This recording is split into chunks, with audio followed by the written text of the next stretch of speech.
Vietato entrare con il cellulare, insomma fuori i maleducati da questo negozio. È il messaggio della coppia di calzolai, cugini trevigiani, esposta ben in vista fuori dalla vetrina del loro esercizio del centro. Un messaggio che, come da tradizione, ha già diviso i trevigiani in due, tra favorevoli e contrari, con commenti più o meno coloriti. A volerlo far analizzare da un professionista, come l'Ordine degli psicologi e delle psicologhe del Veneto, l'esito appare già meno scontato.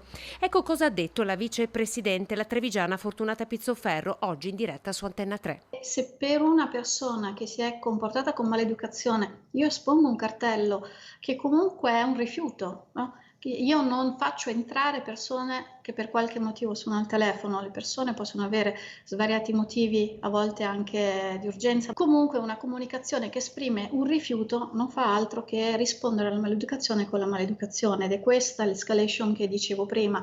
Molto diverso sarebbe esporre un cartello in cui dice: in questo negozio ci sono così belle scarpe che cattureremo la vostra attenzione. Sta cambiando il modo in cui trattiamo le relazioni, continua la dottoressa Pizzoferro. Anche i ragazzi a scuola hanno relazioni esclusivamente al telefono. Per interrompere questa spirale, però, fare muro contro muro non serve. Io non credo che questo contrapporre, questo fare muro contro muro, risolva in qualche modo lo sfilacciamento che c'è nella società. Quindi avremo semplicemente una serie di persone che decide che in un negozio non ci va più e quindi risolve le sue compere al telefono.